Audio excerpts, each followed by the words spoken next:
Hello everyone. So today we are talking about DIY 101. So this is from the basics, the foundation of you making a safe formulation. So first thing first is the location you are making your formulation. It can be in your kitchen, it can be you have a small space dedicated for your formulation. The most important part of it is that it should be clean and it should be disinfected, including the utensils you're going to be using. So some of us are working in the kitchen. What I would suggest is have a different utensils from what you use in your kitchen. So separate them. Whatever you use in your kitchen, don't use it together for your DIY. So at least separate them. If not 100%, separate a large majority of it. Separate what you use from your kitchen from what you use for your DIY.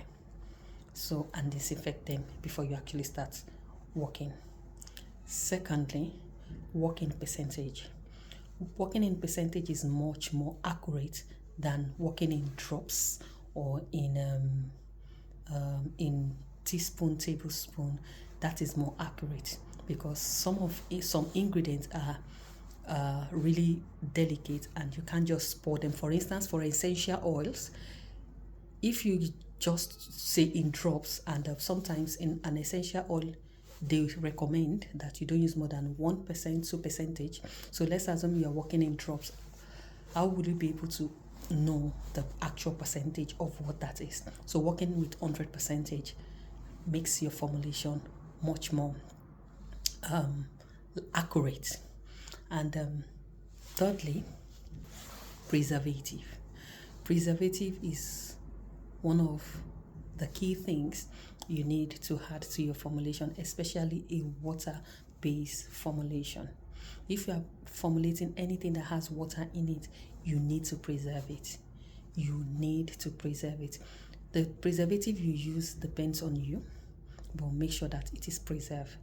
And when you are preserving it, make sure you follow the supplier's guide on how much percentage you need to use for the preservative. Don't just pour it and yeah, I think it's okay. No, use based on the percentage.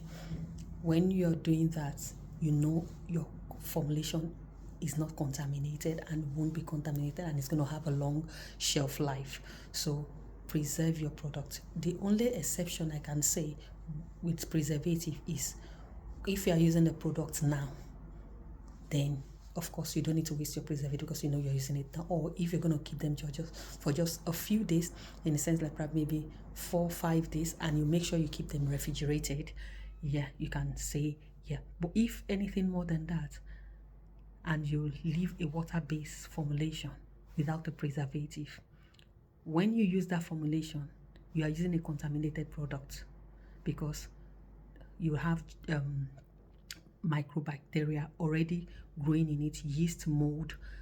You might not see it with your eyes, but they are there. So preserve your product. And lastly, enjoy your formulation.